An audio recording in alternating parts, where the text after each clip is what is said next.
वडिलांच्यापासून काही माझ्याबरोबर पण तिथं आजही काम करतात। आणि विक्रम आणि योगेश, सचिन, संदीप, नितीन, संग्राम हे थोडेसे बाजूला होते, पण त्यांनी एक चांगला निर्णय घेतला। तुम्ही सगळेजण त्यांच्याबरोबर आलात। तुमच्या सर्वांचं आणि आत्ता मी नावं घेतली ते विक्रमजी, योगेशजी, सचिनजी, संदीपजी, नितीनजी, संग्रामजी यांचं पुन्हा एकदा मी मनापासून ह्या कार्यक्रमाच्या निमित्तानं स्वागत करतो। आज मला दुसरं एक आठवडा म्हणून सांगायचं, इथं कृषी उत्पन्न बाजार समितीचे चेअरमन आहेत, सचिव आहेत, त्याच्यामध्ये सुप्याला नवीन उपबाजारामध्ये स्थलांतर करणाऱ्या जुन्या 15 भुसार व्यापाऱ्यांना आपण तिथं मोठी जागा घेतली, तिथं भर केलेली आहे। तिथं आता वॉल कंपाऊंडचं काम, काही निधी पण आपण दिला आणि तिथं आता आपल्याला पुढं मुख्य सुप्याचा जो नवीन उपबाजार आहे तो तिकडे स्थलांतर करायचा आहे। त्याच्यावर जुने व्यापारी म्हणतात किंवा दादा आमचं काय, तुम्ही आमचा काय विचार केला? तर नवीन उपबाजार येथे भूमिपूजन करतेवेळी स्थलांतर करणाऱ्या जुन्या 15 भुसार व्यापाऱ्यांनी 50% सवलतीच्या दरात गाळे मिळण्याची मागणी केलेली होती। जळोचीच्या व्यापाऱ्यांना पण तसंच आपलं जे मार्केट कमिटी होती आमराईच्या शेजारी देशपांडेंच्या समोर, तिथून पण मी ज्यावेळेस पहिला आपला जुने दाणे बाजार होता, नंतर आपण तिकडे शिफ्ट केलं, आता तिथून आपण जळोचीला शिफ्ट केलं। तिथं जी जमीन होती ती जमीन देवस्थानची होती माझ्या माहितीप्रमाणे, आणि ती आपण मार्केट कमिटीला घेतली। अजून एक जमीन आपण मार्केट कमिटीला घेतो झारगडवाडीची, त्याचा अंतिम टप्प्यामध्ये ते आहे। आपल्याला ती नाममात्र दराने पाहिजे, बहुतेक कॅबिनेटला येणाऱ्या किंवा त्याच्या पुढच्या कॅबिनेटला तो विषय आम्ही घेऊ आणि जनावरांचा बाजार आपल्याला झारगडवाडीच्या परिसरामध्ये हलवायचा आहे। आणि म्हणजे मग आहे ते पण मार्केट आपल्याला थोडंसं पुरेल, म्हणून सुपा उपबाजार किंवा आपला जळोचीच्या तिथला काही जनावरांचा बाजार आणि आपल्या जुन्या लोकांना पण कन्सेशनच्या दरामध्ये उपबाजार सुपे येथे नवीन गाळे उभारणीकरता 25% अनुदान पणनकडनं मिळणार आहे। तसंच ई टेंडरमुळे काही टक्क्यांनी बांधकाम खर्च वाढणार आहे। याचा विचार करता 50% अनुदान ही मागणी मान्य करण्यास हरकत नाही।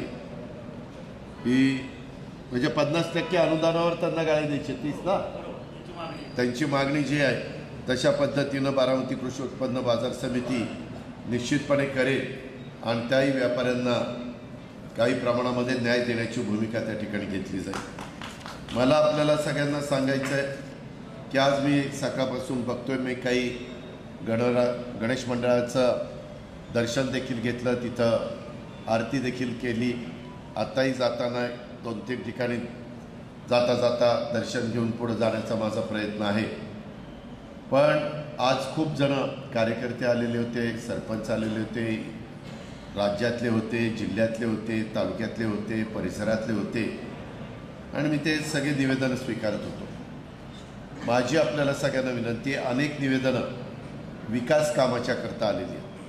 खरं तर आज तारीख आहे 8 आणि महिनाभरामध्ये मला अंदाज नाही, नाहीतर लगेच मग मलाच कोट करतात आणि ह्यांना कसं माहिती। हा निवडणूक आयोगाचा अधिकार आहे, कधी निवडणूक जाहीर करायची, काय करायची। पण एक गोष्ट खरी आहे, मागचं सरकार हे 2019च्या निवडणुकीमध्ये 26 नोव्हेंबरला स्थापन झालेलं होतं।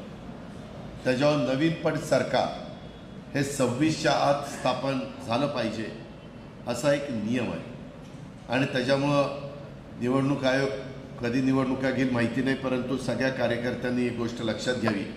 खूप जणांनी आम्हाला निधी द्या, निधी द्या, निधी द्या। बारामती तालुक्यामध्ये किती निधी आला मी परवा ओझरता त्याचा उल्लेख, तो माझी लाडकी बहीण त्यामध्ये केलेला होता आणि त्या कार्यक्रमामध्ये, आणि योजनाही सांगितलेल्या होत्या।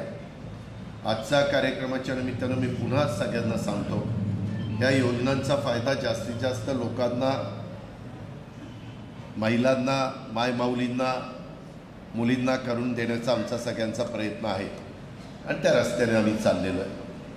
त्याच्यामध्ये खूप जणांनी निवेदन दिली. आत्ता जरी मी आता आज रात्री मुंबईला जाणार आहे, उद्याच्याला वर्किंग डे आहे, गणपतीचा देखील आगमन झालेलं असल्यामुळं खूप जण गणेशोत्सवाच्या ह्या सगळ्या कामामध्ये गुंतलेले आणि त्याच्यामुळं काही जरी त्याच्यावर रिमार्क मारला तर ते मंजूर होईपर्यंत आचारसंहिता लागेल.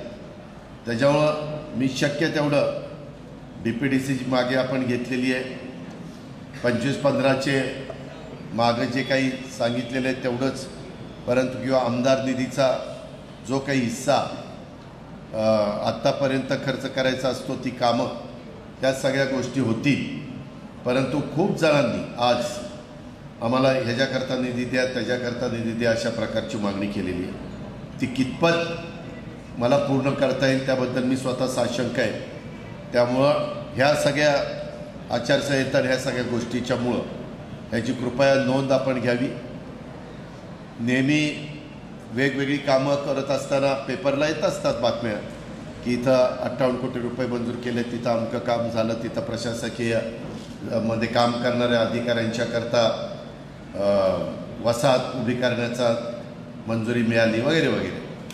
तर त्यामध्ये ती कामं तर चालूच राहतील, पण मला बजेटमध्ये टाकायची म्हटलं तर मूळ बजेटमध्ये टाकावं लागतात कामं. अर्थसंकल्प त्याला आपण म्हणतो.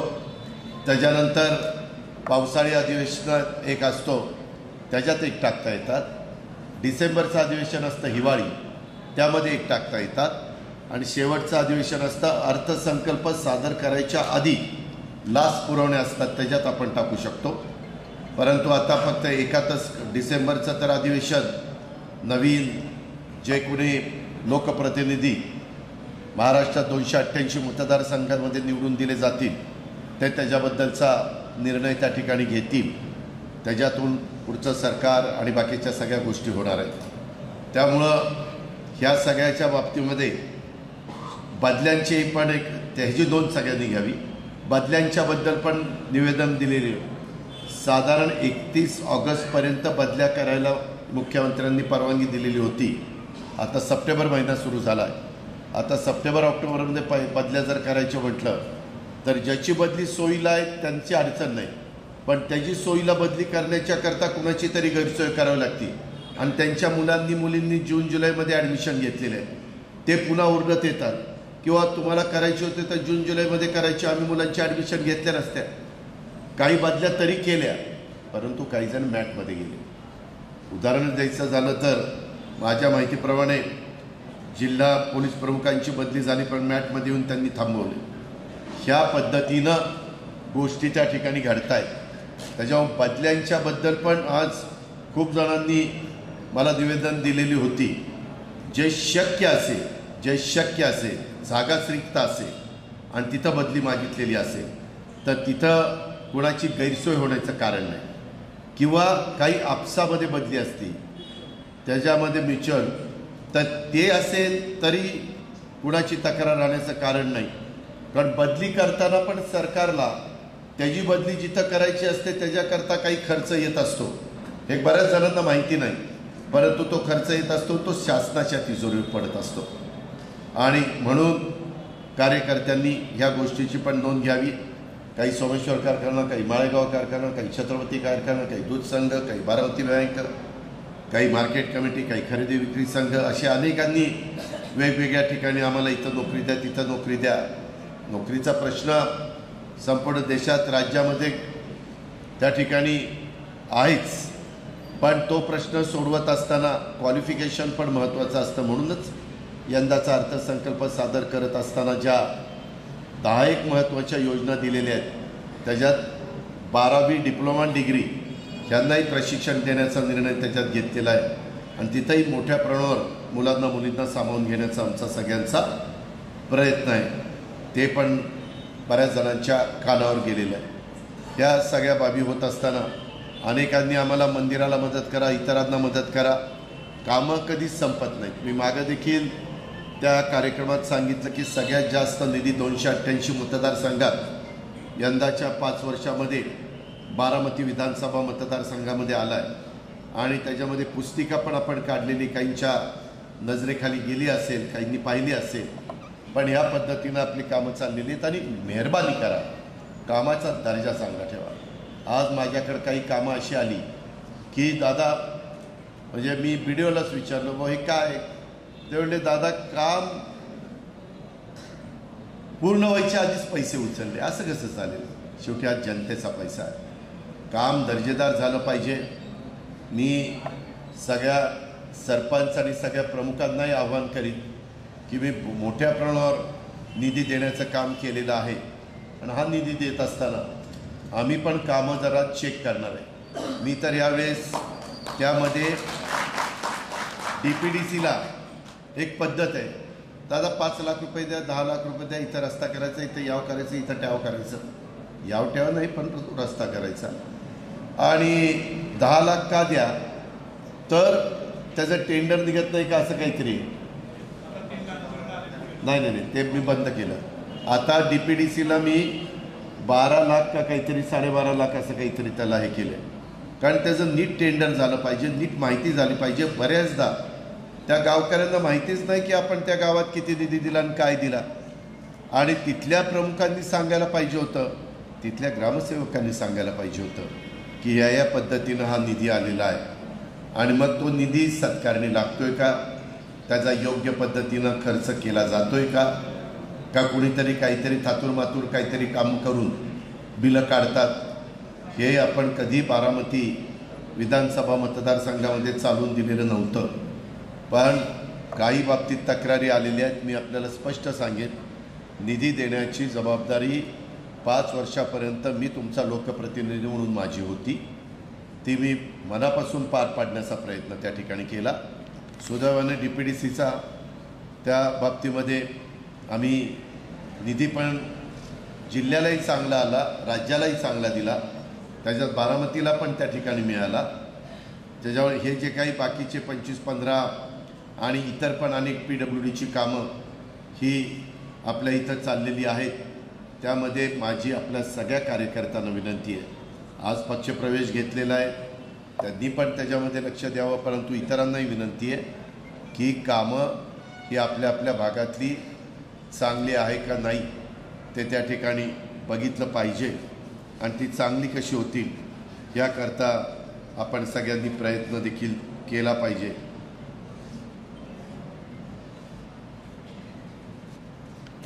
ही महिलांची काय फसवणूक झाली, लाडकी बहीण योजनेत पैसे मिळत नसल्याबद्दल काय फसवणूक झाली? डोंगरे पण गृहस्थ होता, त्यांनी महिलांना घेऊन गेला, महिन्याच्या नावी कर्ज उचलून पसार झालाय। आपण मग महिलांनी त्यांच्यावर कशाला जायचं?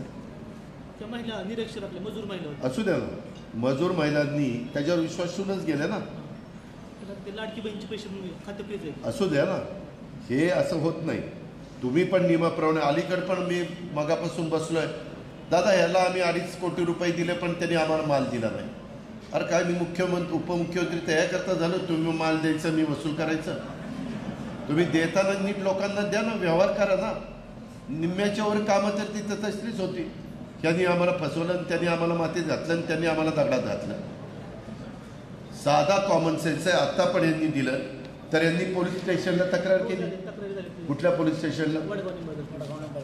DYSP तिथं ते तुम्ही स्वतः लक्ष घाला, आणि कोण असेल, आम्ही तुम्हाला सांगतो, आम्ही आव्हान केलेलं होतं। माझ्या माहितीप्रमाणे पहिल्यांदा पंचायत समिती बारामतीमध्येच मी स्वतः 5 का 7 का 11 महिलांना अर्ज भरून घेतलेले होते आम्ही 14 तारखेला, आणि आम्ही सगळ्यांना सांगत होतो ना की बाबांनो हे आपलं काम आहे, अंगणवाडी मदतनीस तुम्हाला तिथं मदत करतील, कार्यकर्ते मदत करतील, इतरांच्या नादी लागू नका।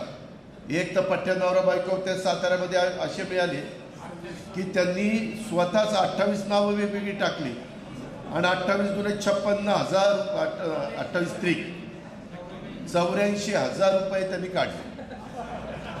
हे गरिबाकरता, ह्या योजना आम्ही गरिबाकरता आणलेल्या, 2.5 लाखाच्या आत उत्पन्न ज्या माझ्या भगिनीचं, ज्या माझ्या मायमौलीचं, जी खुरपण करायला किंवा जे हातावरची पोटं असतात, दिवसभर काम केल्याशिवाय संध्याकाळी चूल पेटत नाही, अशांच्या करता पट्ट्याने 84,000 रुपये काढले। आता ते सापडतात, हे सुटत नाही.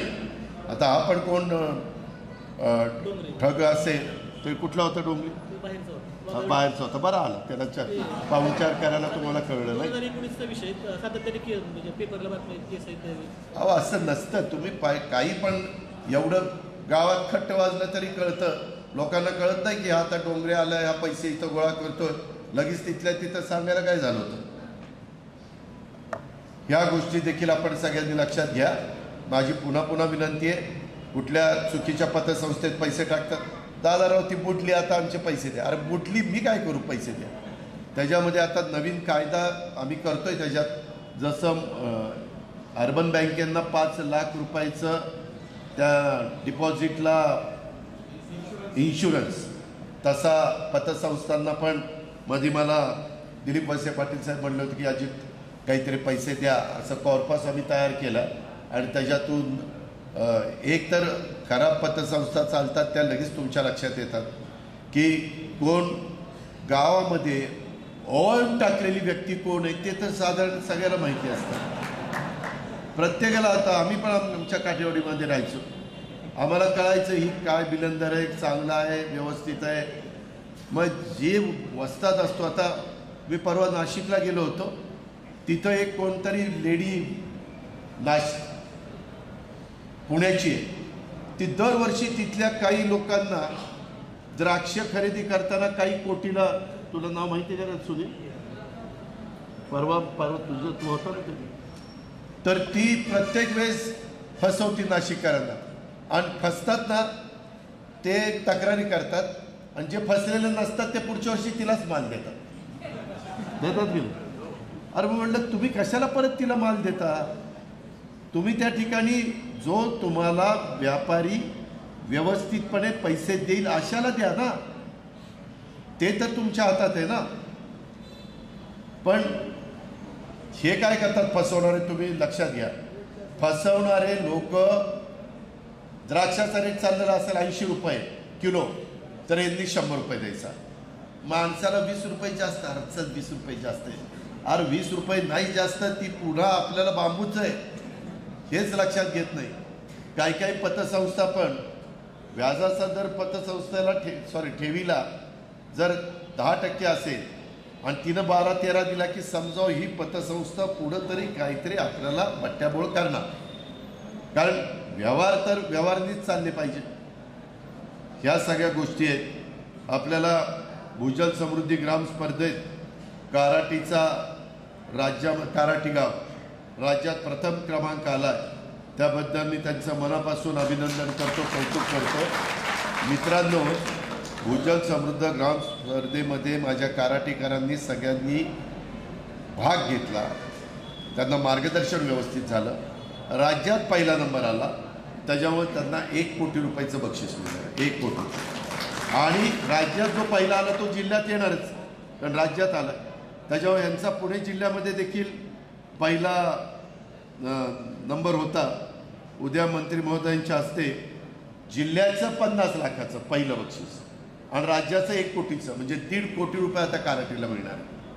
प्रयत्न केला, सरकारच्या, केंद्राच्या, राज्याच्या वेगवेगळ्या योजनांचा व्यवस्थितपणे फायदा गावकऱ्यांनी एकीच्या जोरावर केला तर प्रचंड मोठ्या प्रमाणावर त्यांचा फायदा होऊ शकतो.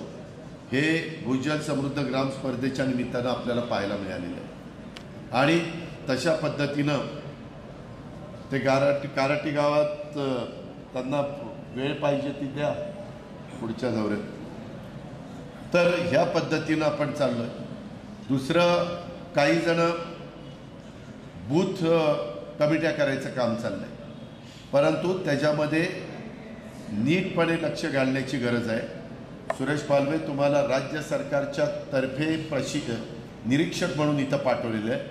त्याच्यात सगळ्याच समाजाची लोकं दिसली पाहिजे, ठराविकच समाजाची लोकं ही नसली पाहिजे. आधी पहिल्यापासून ज्या दिवशी आम्ही राजकारणाला सुरुवात केली त्या दिवसापासून छत्रपती शिवाजी महाराज, शाहू फुले आंबेडकर, त्यांना आपण शिवशाहू फुले आंबेडकरांची विचारधारा म्हणतो, त्याच विचारधारेने आम्ही सगळेजण पुढं चाललो आहे. त्याच्यामुळं त्याला कुठंतरी फाटा देण्याचं काम जर कोणी करत असेल, चुकीचं असेल, सोडून द्या, या कानाचं ऐका, त्या कानानं सोडा. जर खरं असेल तर ताबडतोब त्याच्याबद्दलची दुरुस्ती त्या ठिकाणी केली पाहिजे, त्याच्यात सुधारणा त्या बाबतीमध्ये झाल्या पाहिजे. हे अजिबात होता कामा नये. यंदा पाऊस काळ चांगला पडला. आपण सनाई, शिरसाई, पुरंदर, नाझरं पण चालू केलेलं आहे. नाझऱ्याचं पाणी पोपट तरडोलीच्या तलावामध्ये चाललेलं आहे. इतर पण वेगवेगळ्या भागात जेवढी काही आपली मोकळी भांडी, ज्याला आपण पर्क्युलेशन टँक म्हणतो, साठवण तलाव म्हणतो, हे सगळं भरून देण्याचं काम आपण करतो. त्याच्यामध्ये मी मागं देखील जनाई श्रीसाईच्या करता काय करतोय आणि पुरंदर करता काय करतोय. पुरंदरचं जवळपास 52-54 कोटीचं टेंडर पण त्या ठिकाणी निघालेलं आहे आणि तिथं सगळ्या गोष्टी चांगल्यातल्या चांगल्या करून घेण्याचा आपला प्रयत्न आहे. मी मागेही तुम्हाला सांगितलं, पुरंदर उपसा सिंचन योजनेचा सोर्स असा आहे की तिथं 12 महिने पाणी कमी पडत नाही. फक्त नंतर पाणी जरा खराब, परंतु STPचे प्लांट जसे वाढतील तसं तिथली पण परिस्थिती सुधरेल. पण ते पिण्याच्या योग्यतेचं नसलं माणसानी तरी ते शेतीच्या योग्यतेचं आहे. कारण त्याच्यामध्ये वेगवेगळ्या पद्धतीनं काही, म्हणजे तुम्ही जर बघितलं, एक 10 गुंठे तुमचे असेल तर 10 गुंठ्यात 5 गुंठे ते पाणी द्या, 5 गुंठ्यात चांगलं पाणी द्या, तुम्हाला लगेच पिकामध्ये तिथं फरक त्या ठिकाणी दिसेल. तेही काम आपलं चालू आहे. मी मागे एकदा लोकसभेच्या निवडणुकीच्या निमित्तानं तुम्हाला म्हणालो होतो की मी आज 33 वर्ष तुमच्या सगळ्यांचं प्रतिनिधित्व केलं. 91ला तुम्ही मला आमदार केलं आणि आता 2024 आहे. 33 वर्षात जे जे काही करता येईल ते बारामती तालुक्याकरता, बारामती शहराकरता आपण करण्याचा मनापासूनचा प्रयत्न केला.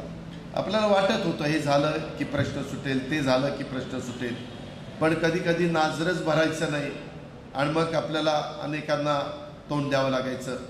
कधी कधी पाऊस काळ थोडा कमी अधिक झाला की त्याचा फटका बसायचा. यंदा मात्र पाऊस काळ चांगला झाला, त्याचाही फायदा आपण उचलतोय. त्याच्यामध्ये जनाई शिरसाई बंद पाईपलाईनमधनं पण करायचं आपलं टेंडर अंतिम टप्प्यामध्ये. त्याच्यात थोडंसं सुपा परगणा इथं बीके मागाशी मला दिसले काही सहकारी मित्रांचं म्हणणं असं आहे की बाबा आम्हाला सुरुवातीला तिथं त्रास होतोय, त्याच्यामुळे तिथं ओपन ठेवा. त्याच्याकरता डुबलला आणि हनुमान पाटील तुम्ही गेला होता, त्याच्यामध्ये मी आजपर्यंत तुमच्या सगळ्यांचं 33 वर्ष प्रतिनिधित्व करत असताना तुमचा प्रचंड विरोध आहे आणि तरी देखील मी रेटून काम केलं असं मी कुठंच केलं नाही. मी नेहमी लोकशाही मानणारा कार्यकर्ता आहे. लोकशाहीमध्ये जर आपल्यातल्या काहींना मतपरिवर्तन करायचं असेल तर आम्ही मतपरिवर्तन करण्याचा देखील त्या ठिकाणी प्रयत्न करत असतो. आणि काही केटीवेरचे बॅरेजेसमध्ये जरा वेगळ्या पद्धतीचे रूपांतर हे पण करण्याच्याबद्दल आपला सगळ्यांचा नियोजन झालेलं आहे. त्याचे पण टेंडर हे निघालेले आहेत किंवा टेंडर प्रोसिजर त्या ठिकाणी चाललेली. या सगळ्या बाबी होत असताना माझं तुम्हाला सगळ्यांना सांगायचं आहे की ह्या निमित्तानं आपल्याला पाण्याचं महत्त्व कळलेलं आहे आणि पाऊस पडल्यावर सगळीकडे पाणी झाल्यावर लोक जास्त लक्ष देत नाहीत, मग म्हणतात बघू पुढचं पुढं. पण ह्यावेळेस मी लोकसभेला म्हणालो होतो की जिरायत शब्द आपला कमी करायचा आणि बागायती कसं करता येईल म्हणून मी निरा करा उपसा सिंचन योजना जी साधारण 1000 कोटीची आहे आणि त्याच्याबद्दलचा सूतोवाच केलेला होता. त्याच्याबद्दल वॉर फुटिंगवर काम चाललेलं आहे. DPR तयार करण्याचं काम त्याच्यामध्ये चाललेलं आहे आणि DPR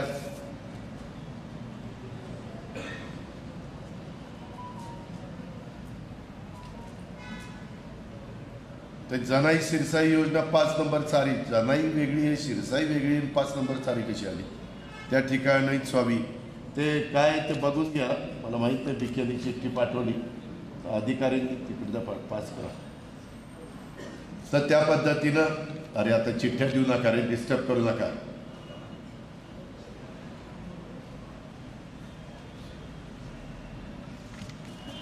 तर ह्यामध्ये आपल्याला सगळ्यांना एक गोष्ट लक्षात घ्यावी लागेल की ही योजना करताना त्याच्यात काही गावं बागायती असताना पण परत त्यांची नावं आली.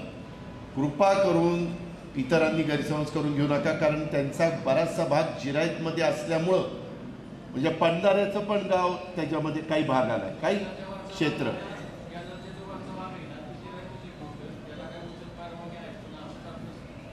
बरोबर आहे, त्यांनी खाल्ली विहिरी पाडल्या आणि सायपन करून पाणी घेतात आणि वर आणतात, असं ते ठीक आहे ना. त्यांनी त्याच्यामध्ये आपण दुर्लक्ष केलं, कारण शेतकरी शेवटी काळ्याची सेवा करण्याच्याकरता पीक काढण्याकरताच प्रयत्न करतात, म्हणून ती वरच्या भागातली पण नावं काही आली. तर त्याच्यामुळं कृपा करून कोणी गैरसमज. माझा प्रयत्न हा आहे की तिथं ते सगळ्या भागामध्ये ज्यावेळेस ओव्हरफ्लोचं पाणी चालतं त्यावेळेस मोठ्या प्रमाणावर ते पाणी उचलायचं आणि वरची सगळी आपली भांडी, सगळे तलाव आणि सगळ्या गोष्टी त्या भरून घ्यायच्या. त्याच वेळेस मी जिरायत भागातल्या लोकांना आव्हान करणार आहे की तुम्ही शेततळी पण करा, म्हणजे पाझर तलाव भरून दिले जातील, तुमचे साठवण तलाव जे असतील ते भरून दिले जातील, परंतु त्याच्याचबरोबर थोडं बहुत पाणी ओढ्या नाल्यांना पण सोडलं जाईल, जेणेकरून जमिनीमध्ये पाणी मुरण्याची प्रक्रिया वाढून पाण्याची पातळी वाढावी. आणि त्याचबरोबर शेततळी पण. आता मी माझ्या स्वतःच्या पाहण्यात तुमचा विश्वास बसणार नाही, परंतु अक्षरशः काही शेतकऱ्यांनी त्याच्यात त्यांना लक्षात आलं पाण्याचं महत्त्व. 1 कोटी 2 कोटी 3 कोटी लिटरची शेततळी तर सर्रास त्यांनी केलेलीच आहे.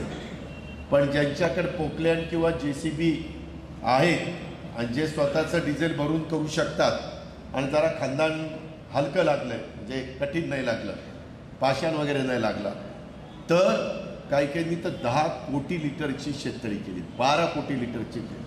मी परवा एकाचं 18 कोटी लिटरचं शेततळ बघितलं. त्याला सबसिडी काही प्रमाणात आहे, पण हे सगळं करत असताना त्याच्यात फक्त शेततळ्यावर मग ठिबकवरच तुम्हाला पिकं घ्यावी लागतील, म्हणजे उगीच कसंही फ्लोने पाणी सोडून चालणार नाही. ह्या पद्धतीनं देखील आपल्याला पुढं जावं लागणार आहे. मी तुम्हाला आधीच थोडंसं जागं करण्याचा प्रयत्न करतो आहे आणि म्हणून ह्या गोष्टी तुमच्या सगळ्यांच्या निदर्शनास आणून देतो आहे.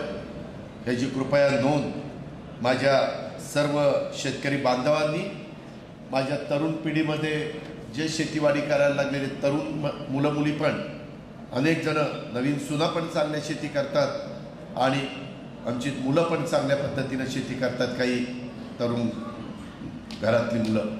अशा पद्धतीनं त्याच्यातनं चांगला पैसा त्या ठिकाणी मिळतो. आणि तुम्ही पहा, मी आज विचारलं आहे की हनुमंत, माझा टेक ऑफ व्हायच्या आत मला बारामती दूध संघाचे 5 रुपये अनुदान कुठल्या तारखेपासून किती ठिकाणचं राहिलं त्याची नोट द्या, कारण मी परवा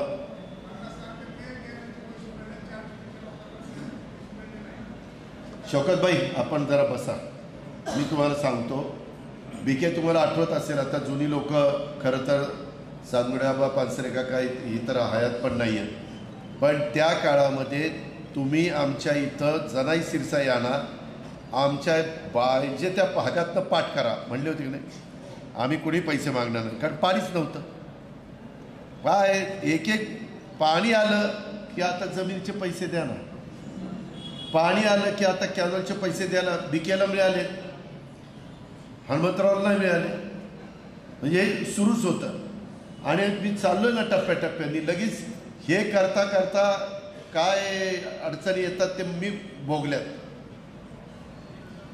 कारण तुम्हाला इथं नुसतं बसून कळणार नाही की तिथं काय काय करावं लागतं, किती पाठपुरावा करावा लागतो, काहींना किती कन्व्हिन्स करावं लागतं की कसं हे लोक स्वतःचं आयुष्य जगतात, असं सांगून आम्ही ते करतोय. आणि त्यामध्ये जशी जशी पहिल्यांदा आपण प्राधान्य देऊ बंद पाईपलाईनला, म्हणजे पाणी टेलपर्यंत सगळ्यांना मिळेल. त्याच्यात ज्यांचा विरोध आहे त्यांच्याकरता ते दुसरा पर्याय तोही देऊ. पुरंदरचं 52-55 कोटीचं आत्ताच मला पुरुषोत्तम दादा म्हणत होते की काहीतरी त्यांचाही त्या कॉन्ट्रॅक्टरला मिळालं का? पुरुषोत्तम दादा गेले कुठे? त्यांना मिळालं का टेंडर? मिळालं. अच्छा, म्हणजे तुम्ही मगाशी नाव घेतलं त्याला, बरोबर ना? वर्क ऑर्डर मिळाली. मी उद्या मी पुण्यात आहे, मी रात्रीच माझी मिटिंग करून येणार आहे, तर मला उद्या जरा फोन करा, मी त्याला बोलून घेतो आणि आपलं जे ठरलं आहे त्या पद्धतीनं पुढं, म्हणजे मग त्याही भागात आता हे सगळं होणार म्हणल्यावर माळेगाव सोमेश्वरच्या परिसरामध्ये ऊसाची लागवड वाढणार. आणि यंदा नाही म्हटलं तरी मला अभिमान आहे, आपली लोक टाळ्या वाजवत नाही ते सोडून द्या, पण अख्ख्या महाराष्ट्रात नंबर 1चा भाव सुखदेव देवकर माळेगाव सहकारी साखर कारखान्याचा 3,636 रुपये निघाला. अरे 3,636 म्हणजे 36. मी फायनान्स मिनिस्टर आहे, 10 वर्ष अर्थसंकल्प. आणि आमच्या सोमेश्वरचा 3,571, त्यांचं मग 75, 100, 150 आणि 200 असं. एप्रिलचा 200, त्याच्या आधीचा मार्चचा 150 ॲडिशनल, फेब्रुवारीचा 100 ॲडिशनल आणि जानेवारीचा 75. हा काय चाललंय ते एक चाललंय. तुलाच पुढच्या वेळेस तिथं चेअरमन करायचं. या बघ, मी मागेही सांगितलेलं होतं, मी अनेकदा छत्रपतीला बोलत असतो, मला कुणाचं हे करायचं ना, छत्रपतीचे डायरेक्टर समोर बसलेत, माझ्यावर डोळे वटारत आहेत, पण त्यामध्ये मला एवढंच सांगायचं की मी जास्त यांच्या डवळाडवळ करत नाही.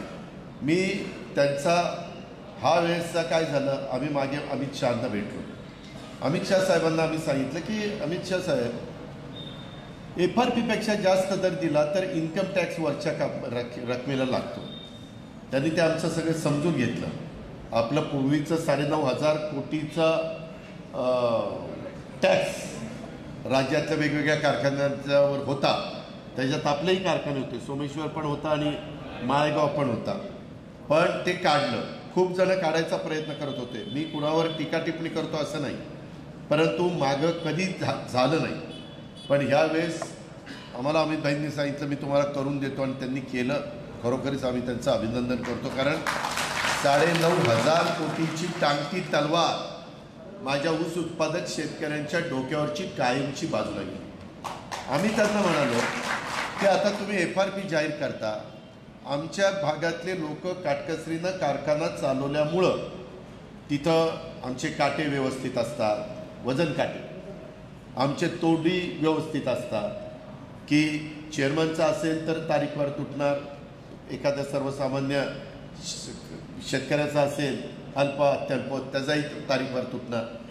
तर ह्या सगळ्या गोष्टी असतात. कामगार पण आमचे बरेचसे सभासदच आहेत, ते व्यवस्थित त्या ठिकाणी काम करतात.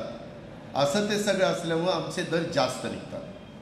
मग काय करायचं, ते म्हणले की माझ्याकडे तक्रार आली काहींनी की इलेक्शन पुढच्या वर्षी असलं तर आदल्या वर्षी दर जास्त काढतात आणि तो बोजा पुढच्या वर्षीच्या ऊसावर देतात टाकून, कारण साखरेचा स्टॉक त्याची व्हॅल्यू धरायची असते.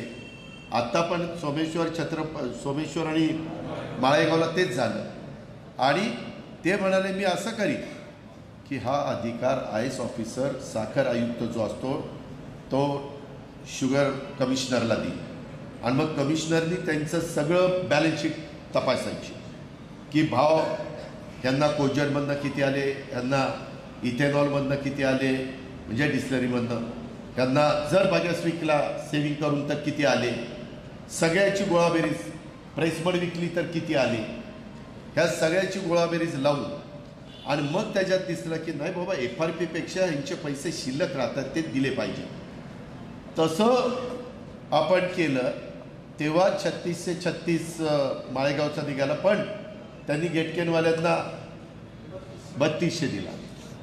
तर मी काहींना म्हणतो अरे 3200, ते म्हणले गेटकेन ज्या भागातनं आणतो त्या भागातल्या लोकांना 3200 मिळतात, त्याच्यावर ते खुश आहेत. म्हणलं बरोबर ठीक आहे, माझी काय हरकत नाही. आणि सभासदाला 3636 आणि त्यांना 32, कारण त्यांचा बराचसा ऊस हा नदीच्या पलीकडनं म्हणजे फलटण तालुक्यातनं येतो, फलटण तालुक्यातनं येतो. आणि त्याच्या संदर्भातलं इतर पण काही फायदे त्यांचे असू शकतात. दुपार पीक गव्हाचा किंवा खोडवा वगैरे ठेवता येतो. तीच गोष्ट आपल्या सोमेश्वरच्या. पण सोमेश्वरला कार्यक्षेत्रात माळेगाव एवढा ऊस नाही आहे. आणि मी आजही माझे काही सोमेश्वरचे सभासद आहेत इथं, त्यांना सांगायचं आहे, माळेगावचे शेतकरी कार्यक्षेत्रातला ऊस शेवटपर्यंत कुणाला नेऊन देत नाही, ते कारखान्यालाच घालतात. सोमेश्वरला मात्र तसं होत नाही. सोमेश्वरला आता इथून पुढं तसं होईल. सोमेश्वरने गेटकेनला किती दिला दादा? 3350. त्याच्यावर त्यांचा 150 जास्त असल्यामुळं कदाचित एखादा शेतकरी पलीकडचा म्हणेल की सोमेश्वर का माळेगाव, तर माळेगाव जरा 3200 आणि 3350 म्हणल्यावर तिथं जरा झुकतं माप दे. अरे यंदा ऊस लागणार आहे ना बाबा. ठीक आहे. त्याच्या संदर्भामध्ये आमचं एवढंच म्हणणं आहे की हा सगळा विचार करून आपण आपला दूध संघ, आपला खरेदी विक्री संघ, आपली मार्केट कमिटी, आपले आज तुम्ही बघा दुसऱ्या कुणाच्या एक अपवाद थोडासा छत्रपतीचा किंचित आपल्याला असा डाग लागतो, कारण माझाही सगळा ऊस छत्रपतीलाच त्या ठिकाणी जातो. पण तरी प्रशांत आणि त्यांची काही सगळी टीम काम करते. फार बेसन डोस आणि बेसन खूप काही मागचं देणं होतं. देना बँकेने तर जप्तीचा, देना बँकेच ना नाही, युनियन बँकेने तर खातं सीज वगैरे करण्याचं आणलेलं होतं. मग त्याचे हप्ते पाडून घेतले. त्याला सरकारकडनं पण काही NCDCच्याकडनं काही मदत त्या ठिकाणी केली. आणि अशा पद्धतीनं तो पुढं कसा रांकेला लागेल त्याबद्दलचा आपला प्रयत्न चाललेला आहे. पण इंदापूर तालुक्याचा विचार केला, इंदापूर तालुक्याचा, तर छत्रपती एक नंबरला. इंदापूर तालुक्यातल्या साखर कारखान्यांचा विचार केला तर ते म्हणतात ना, वासरात लंगडी गाय शाही. तर तिथं मला कुणावर टीका करायची नाही. पण इंदापूर तालुक्यात कारखाने किती आहेत? एक छत्रपती, दुसरा निराभिमा, तिसरा शंकरराव पाटील कर्मवीर, चौथा बारामती ॲग्रो, 4च आहेत. 4 आणि ते शुगरचं काय ते गुळाचं बंद आहे का चालू आहे मला माहिती ते. तर 4 कारखान्यात आज छत्रपतीचा मला वाटतं भाव किती रे? 3,000 का 21? 3,000. आणि ह्यांनी त्या दोघांनी किती दिलं?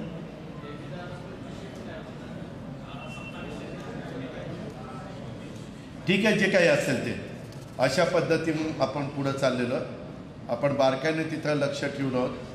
त्याच्यामध्ये ह्या सगळ्या मी मगाशी सांगता राहिलं, हे जे भाव व्यवस्थितपणे निघाले हे साखर आयुक्तांनी तपासून त्यांच्या हाताखालच्या टीमनी अकाउंट ह्यांनी पण सगळ्यांनी तपासून त्याला यस केलं. त्याच्यावर आता इन्कम टॅक्स लागायचा प्रश्न आलेला नाही. ह्या पद्धतीनं आपण पुढं चाललो आहे. एक चांगला निर्णय केंद्र सरकारने घेतला की यंदा ज्यूस टू इथेनॉलला मुभा दिलेली आहे. पण ते पण ब्रेक देता कामा नये. मागाशी मी एका ठिकाणी गेलो होतो बाळासाहेब कोकऱ्यांना भेटायला, त्यावेळेस योगेशने त्याचा तो विषय काढलेला होता. मी कदाचित या 8-10 दिवसातच ज्यांच्या हातात केंद्राच्या ती आहे त्यांच्याशी पण मी बोलून घेतो. कदाचित आज पण माझी मिटिंग होईल, कदाचित आज पण मी बोलून घेईन. आणि त्या पद्धतीनं, कारण त्याच्यातनं पण भाव अधिकचा मिळायला मदत होणार आहे. ही पण गोष्ट आपण सगळ्यांनी लक्षामध्ये घ्या. आज खरं तर आमच्या विक्रम थोरात, योगेश मोठे, सचिन थोरात, संदीप गाडवे, नितीन चव्हाण, संग्राम साबळे ही थोडीशी आमच्यापासून बाजूला होती. मध्ये माझी चर्चा झाली. ते म्हणले दादा आमचं तुमच्याबद्दल काहीच नाही. बरेच जण भेटतात आणि म्हणतात तुमच्याबद्दल काहीच नाही. मग कुणाबद्दल नाही? तुमच्याबद्दल काही नाही, तुमच्याबद्दल काही नाही, कुणाबद्दल आहे काही कळत नाही.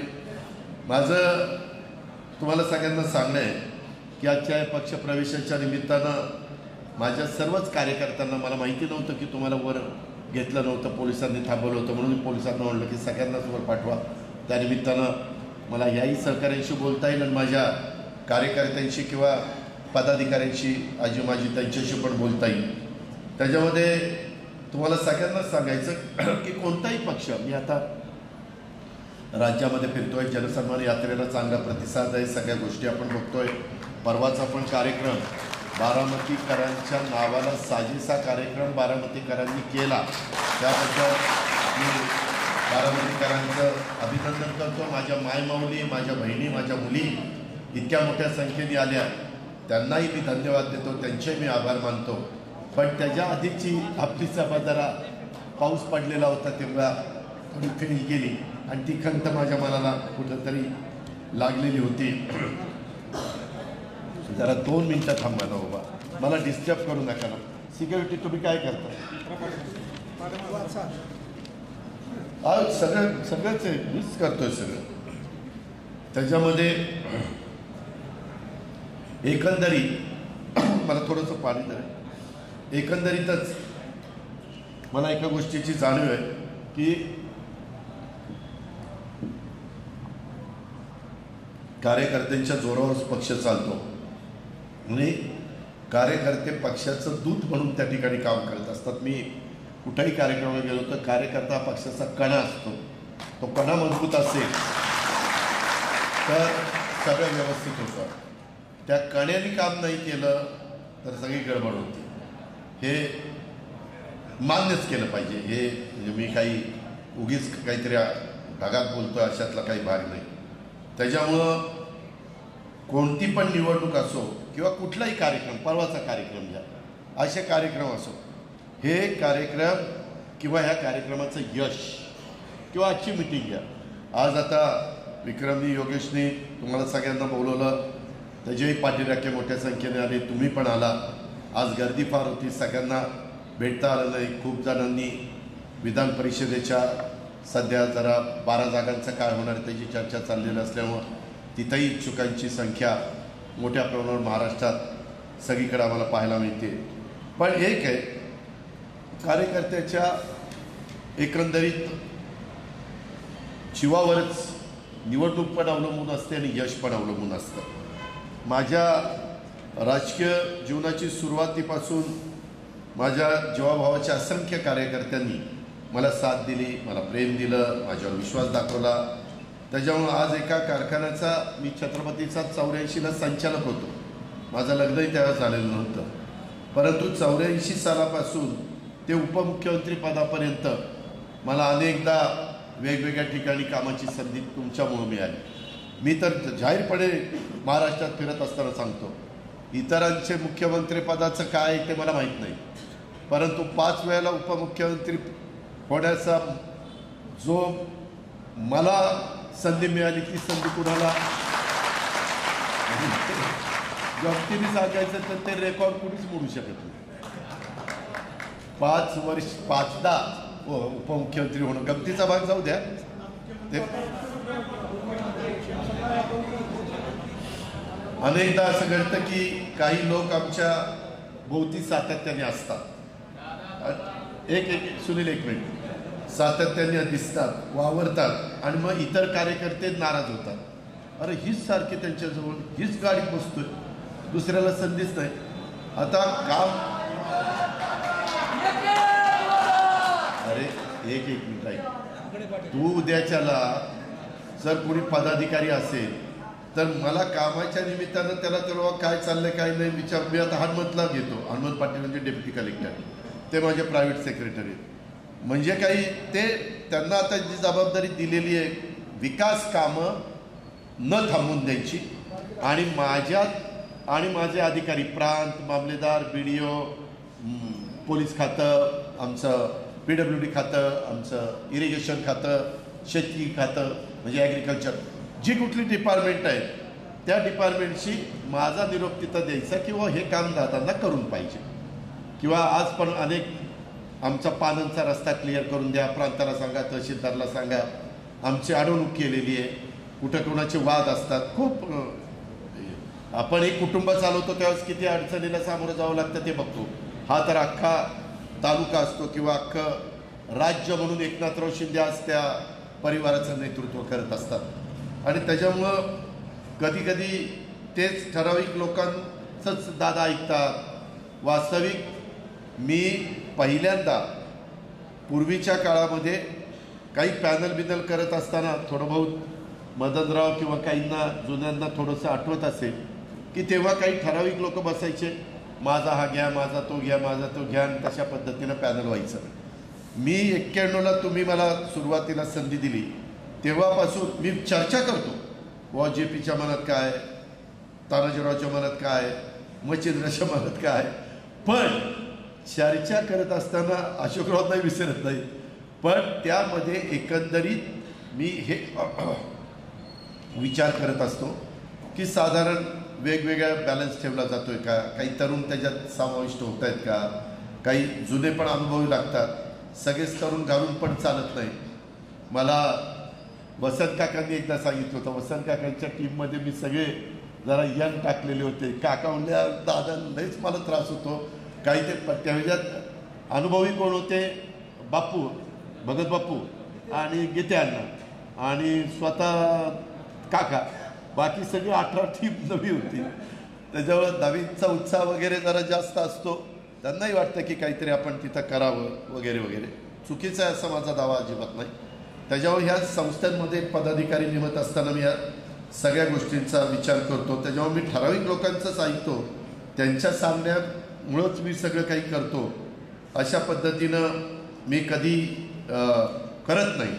मला सगळ्यांना जाहीरपणे गोष्ट सांगायची की असं नसतं, तळागाळातला कार्यकर्ता हाच माझ्यासाठी सर्वाधिक महत्त्वाचा आहे, आणि त्याचं स्थान माझ्यासाठी जसं महत्त्वाचं आहे तसं कार्यकर्ता तो जीव ओतून पक्षाचं काम करत असतो, नेत्याचं काम करत असतो, त्यामुळं कोणी नाराज होऊ नका, सगळेच कार्यकर्ते माझ्यासाठी महत्त्वाचे आहेत।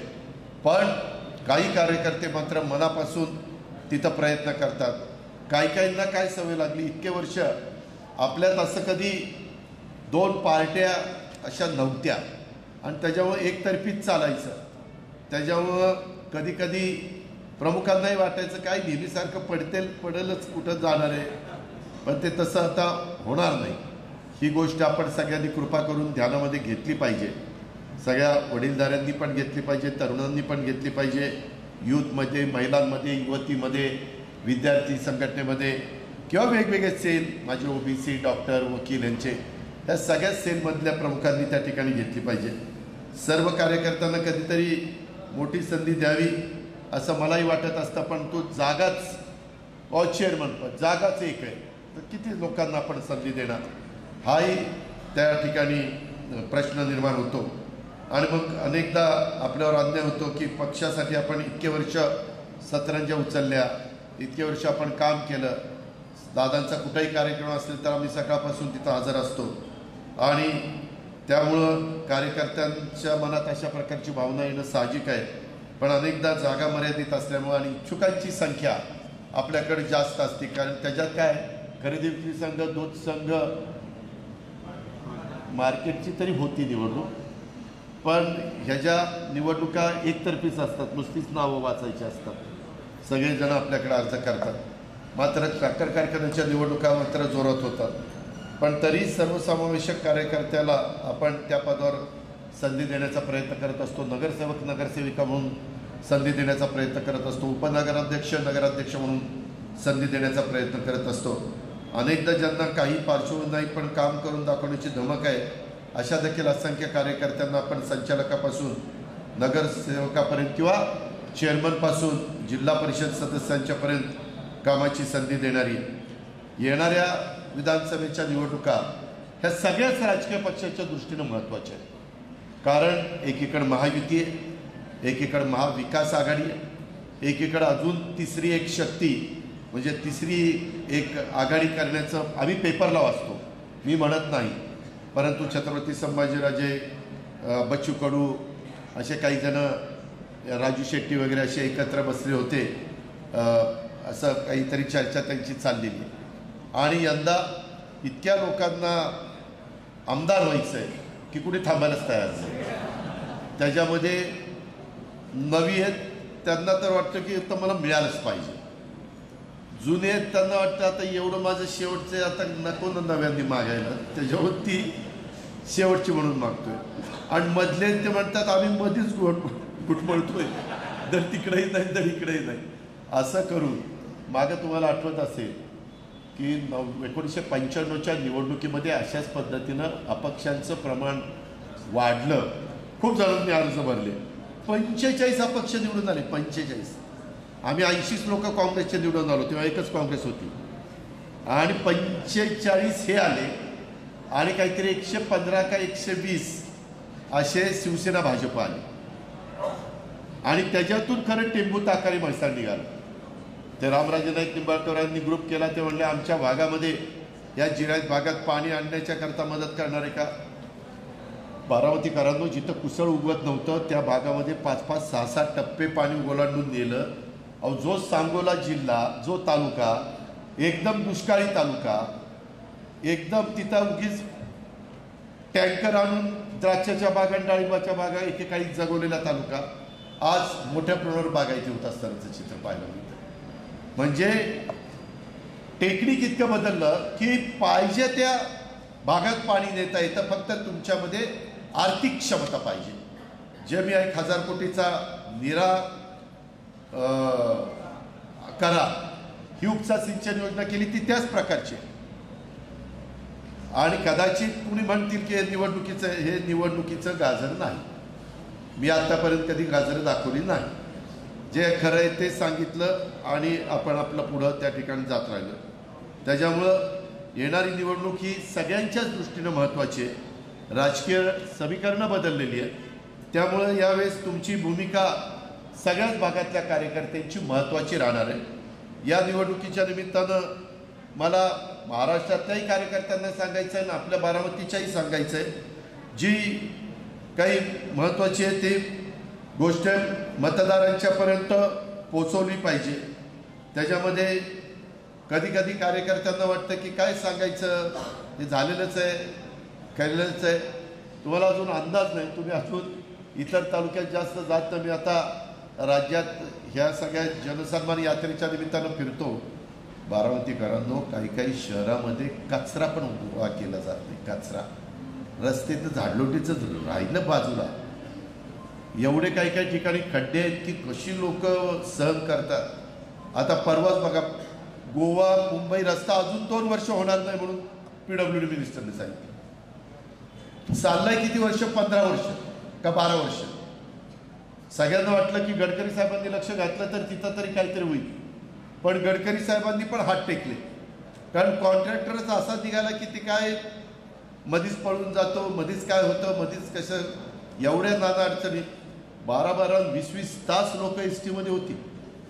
गावाकडे गणपतीच्या निमित्तानं गेले, 18-18, 20-20 तास रस्त्यावर, म्हणजे त्या गाडीत थांबून होती. विचार करा. होय बाबा, त्याच्यामध्ये फार अभ्यास जबरदस्त केला आणि ते बोलणार आहे काळजी तुम्ही. त्याच्यामध्ये तुम्ही पुण्यातनं निघा, पाटस रोडने या, कसे रस्ते झाले. तुम्ही मोरगाव रोडने जावा, कसे रस्ते झाले. आता शेळके कॉन्ट्रॅक्टर आल्यापासून मी परवा सन्मान यात्रेच्या निमित्तानं फलटणला गेलो होतो. फलटणचा जवळचा भाग उरकला आहे, आता आपल्याकडचाच भाग राहिला आहे. आपल्या इथंच काही थोडं आहे, प्रांतालाही सांगितलं किरकोळ कुणाचं असेल ते बघा. पण काय रस्ते, किंवा तुम्ही भिगवण रोड बघा, त्याला तर खड्डाच पडणार नाही, कॉन्क्रीटचाच रस्ता गेला.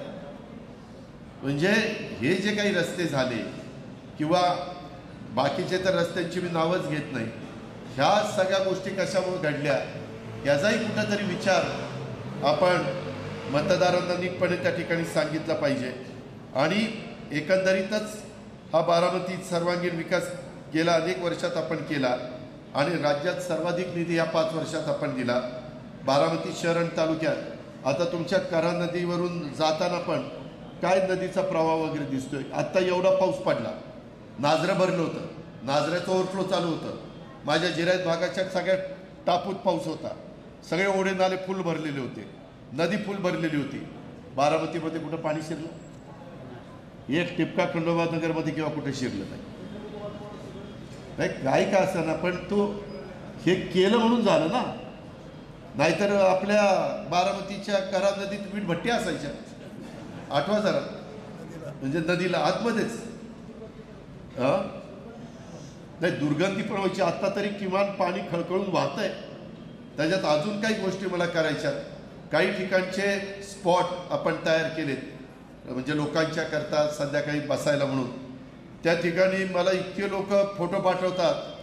ते आपलं खरातांची जमीन होती ना, आमच्या काकींची जमीन, साठवण तलाव बारामतीचा, काय गर्दी असते तिथं, प्रचंड गर्दी असते. म्हणजे तिथं असेल किंवा स्विमिंग पूलच्या अलीकडे असेल किंवा परकळे बंगल्याच्या समोर असेल किंवा रिमांड होमच्या मागं असेल किंवा आता भिगवण रोड आपला होतो. हे परवा सुनील तटकरे आले, म्हणले राव हे काय केलं. म्हणलं केलं हे असंच आहे.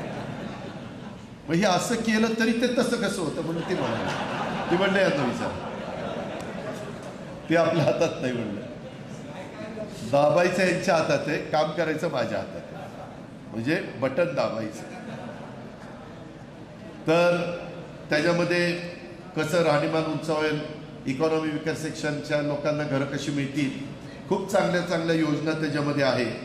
काही झालं तरी मतदारसंघात गुंडगिरी, मी ज्यावेळेस माझ्याकडे DYSP आणि ॲडिशनल SP येतात त्यावेळेस मी पहिलं त्यांना सांगतो, माझ्याकडे गुंडगिरी कुणी केलेली चालणार नाही. तर तुम्ही असं माझ्या पक्षाचा कुणी जवळचा असला तरी मी ते खपवून घेणार नाही. माझ्या इथं कुठल्याही समाजाच्या माय माऊली बहीण मुलगी बाहेर पडताना तिला सुरक्षितच वाटलं पाहिजे, सुरक्षितच वाटलं पाहिजे. त्याच्यामध्ये मी त्यांना सांगितलंय, काही रोमिओ फार फिरतात माझ्या शारदानगरच्या ठिकाणी, माझ्या विद्यानगरीच्या ठिकाणी, TC कॉलेजच्या ठिकाणी. तर म्हणलं ABS हायस्कूलच्या ठिकाणी, म्हणलं बघा जरा तिथं. त्या मी परवा पण उदाहरण सावंत फौजदारचं दिलेलं होतं. जुन्या लोकांना सावंत फौजदारचा दरारा कसा होता ते माहिती आहे. हां ज्योतिराव सावंत. तर ह्या पद्धतीनं आपण या शहराला सांभाळण्याचा प्रयत्न केला. आणि माझ्या जवळचा कोणी चुकला तरी मी त्याला मोका लावायला कमी करणार नाही. मी आधीच तुम्हाला सांगतो, अजिबात कुणाची दहशत गुंडगिरी त्या ठिकाणी चालणार नाही, वाढणार नाही. सामाजिक सुरक्षितता कायम राहील. वास्तव्यास एक सर्वोत्तम पर्याय म्हणून बारामतीचा नावलौकिक कसा होईल याचा मी प्रयत्न त्या ठिकाणी करतोय. आणि माझ्याबरोबर काम करणाऱ्या पण कार्यकर्त्यांचा प्रत्येकाचा हाच विचार आहे. आज बरेच जण, एक काळ असा होता मला आठवत आहे, मी राजकारणात आलो त्यावेळेस लोक रिटायरमेंटचं आयुष्य जगायला पुण्यात प्राधान्य द्यायचं आहे. आता लोक बारामतीत प्राधान्य देतात आजूबाजूच्या भागात. ते म्हणतात चला इथं शाळेची व्यवस्था चांगली आहे, कॉलेजची व्यवस्था चांगली आहे, कुठं जास्त गुंडगिरी वगैरे तसलं काही प्रकार चालत नाही, तिथं विकास होतो, तिथं काही प्रश्न राहू शकतात परंतु चर्चेतनं मार्ग निघू शकतो, तिथं चांगल्या संध्याकाळी 2 घटका निवांत बसावं म्हटलं तरी जागा चांगल्या आहेत. तुम्ही काही दिवसांनी कचेरी बघा कशी होईल तुमची. तुम्ही अजून ते तुमचं ते जुनं जेल जाऊन बघा आता तिथं कसं काय केलं ते. म्हणजे जेल नाही ठेवलं तिथं, ते बारामती भीमथडी असताना बारामती कशी होती, भीमथडीपासून मी सुरुवात करणार आहे. मग भीमथडीची बारामती कधी झाली, मग बारामतीची टप्प्याटप्प्यामध्ये बारामती कशी बदलत गेली. पहिली बारामतीची 21 गावं बागायती, 42 गावं जिरायती, 67ला 21 बागायती, 42 जिरायती, अशी बारामती. आज ती 112 का 114 किती गावं झाली, 115 ते 118 असे, हे काय 17, 18, 15 काय असते ते. तर ते दुपटीनं वाढली, दुपटीपेक्षा जास्त. ती कशी वाढली, पूर्वी माझ्या शिरसुपाच्या खाली 12 वाड्या होत्या, सोप्याच्या खाली 12 वाड्या होत्या, पंधराच्या खाली 12 वाड्या होत्या. हीच त्या 12 वाड्या मिळून पंधर, 12 वाड्या मिळून माझं शिरसुपळ, 12 वाड्या मिळून माझं सुप्पा परगणा, अशा त्या गोष्टी होत्या. त्या बदलत कशा गेल्या. नवीन पिढीला पण कळलं पाहिजे की किंवा कुणी तुमच्याकडे आलं कशी बारामती, पुढं कसं झालं, मग कशा इमारती होत गेल्या, पहिली बारामती कशी होती, नंतर इमारती कशा झाल्या. पूर्वी टांगे असायचे, घोडागाडी त्याच्यातनं जाय, अशा त्या सगळ्या गोष्टी आहेत त्या आपण तिथं करणार आहोत.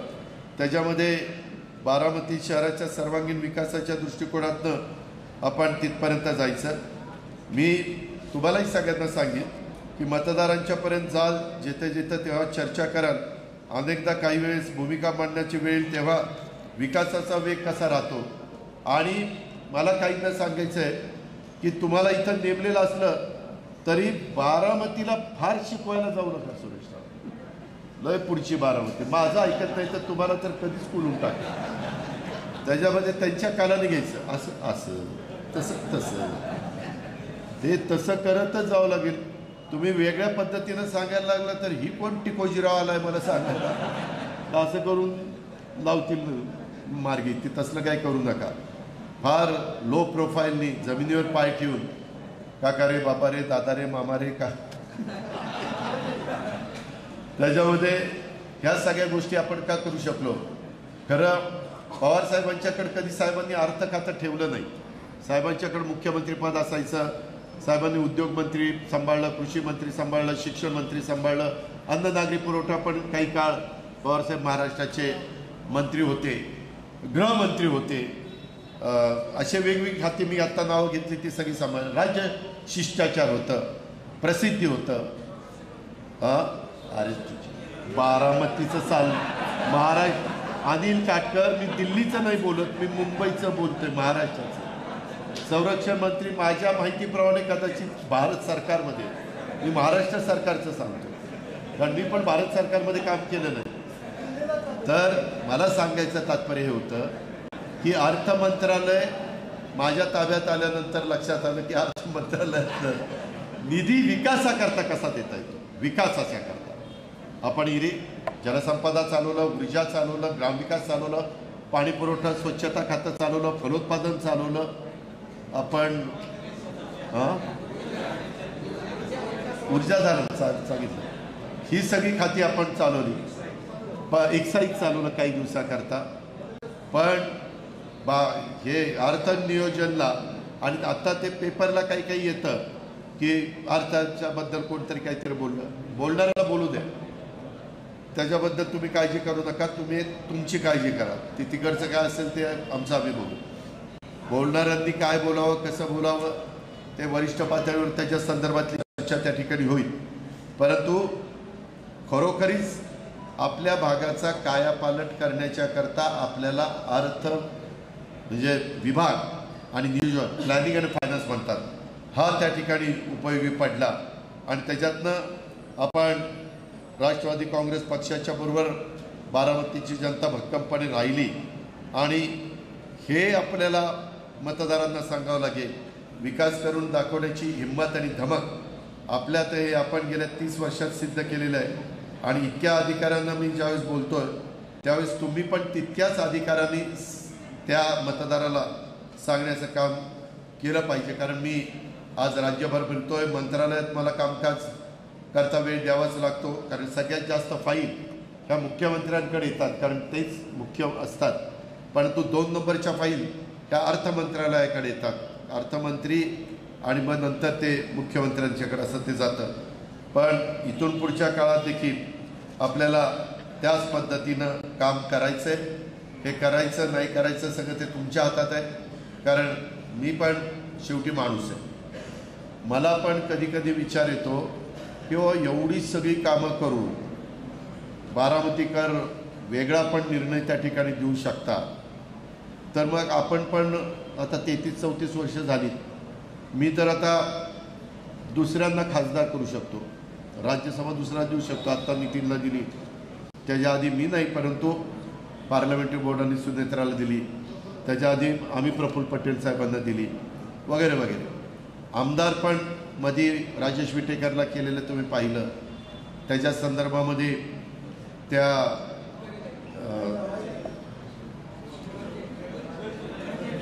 शिवाजीराव गर्जे अनेक वर्ष पक्षाचं काम करतात, त्यांना आपण केलं. आता ह्याचं काय होतं मला माहीत नाही अजून, ह्याचं राज्यपाल नियुक्त. पण अशी जर गंमत होणार असेल तर झाकली मूठ 1.25 लाखाची चांगली, आपण पहिल्याच दिवसापासून लाखांनी निवडून येणारी माणसं कुठं. आता आपल्याला पण मी आता 65 वर्षाचा झालो, आपण पण तसंच समाधानी. आपल्याला काही सुका बिका आम्ही मोटारी आमच्या काय करायचं ते.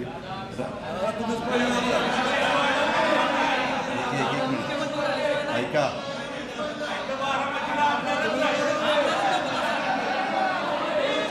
एक मिनिट,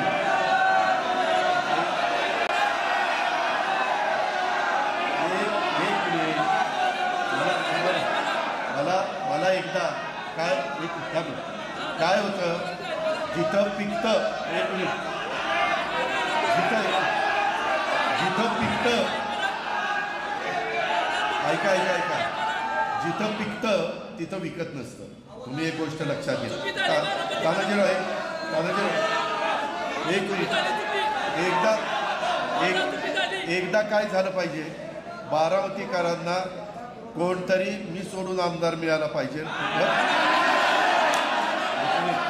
आणि मग एक मिनिट, मग तुम्ही माझी 91 ते 2024च्या माझ्या कारकिर्दीची तुलना करा आणि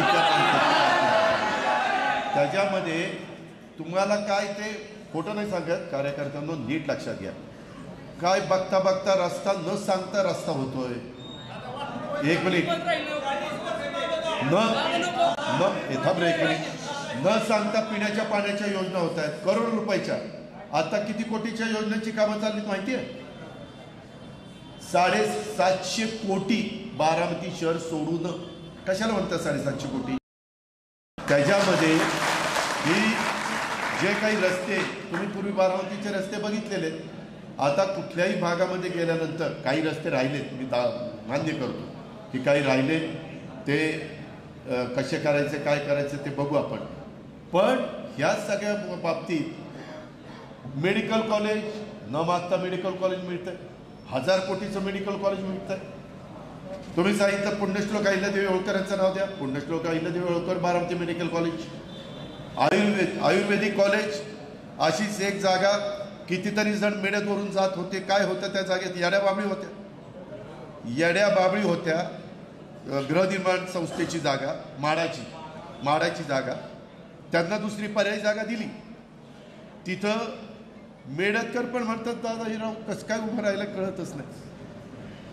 होतं काय, सहजच उभं राहतं. आता मधी केशवराव जगताप आले, म्हणजे दादा मला माझे शिक्षण संस्थेतले रस्ते डांबरीकरण करून द्या. 1 रुपया केशवरावचा न घेता सगळे रस्ते डांबरीकरण करून दिले. 1 रुपया माळेगाव कारखान्याचा नाही. ही वस्तुस्थिती आहे.